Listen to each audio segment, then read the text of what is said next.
In the sleepy town of Mahindrapur, whispers of the supernatural lingered in the humid air like a dense fog. The night was serenely calm, punctuated only by the distant, haunting call of a lone owl. Streets lay deserted, and doors were bolted tight as evening settled heavily over the small village. Leaning against the crumbling walls of an old forgotten mansion, a mirror stood. No ordinary mirror. It was an antique with its frame carved intricately with the ancient patterns of creeping vines and foreboding skulls.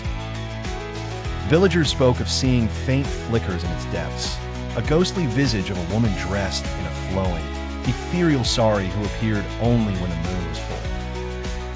Anika, a young and daring local, was drawn inexplicably to the mansion, driven by a deep-seated curiosity and the allure of unraveling the mystery. Hindi dialogue. Her heart thrummed with a mixture of fear and excitement as she crossed the threshold of the decrepit building, her flashlight slicing through the thick veil of dust motes that hung suspended in the air.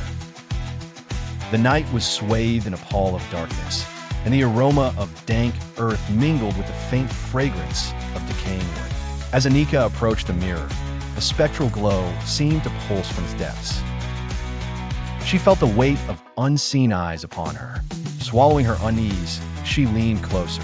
Suddenly, the temperature dropped, a frigid wind swirling around her, though all windows were tightly closed. Within the glass, a face emerged, ethereal yet tangible. A ghostly figure whose sadness seeped through the reflection like a fading echo. Her eyes spoke of ancient sorrows and untold tales of misery. Anika, stunned yet entranced, heard her voice whispering through the silence. "Help me." The words barely audible, but laced with a profound, haunting echo. The details of the woman's tragic demise shimmered across the mirrored surface. Betrayal, an unjust accusation, and a love lost to the ravages of time. With profound empathy, Anika touched the glass, driven by a mysterious bond that transcended the living world. The air hummed with a strange, otherworldly energy as a spectral hand met hers through the misted barrier. In a heartbeat, the mansion quaked, and the mirror shattered with an explosive crash, fragments raining down in a deadly cascade.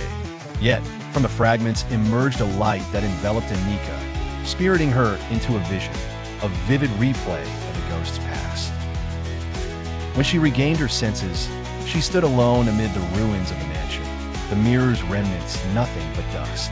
Yet, Anika knew, the ghostly figure was freed, her sorrow unchained at last, evaporating like a wisp of incense in the moonlit night.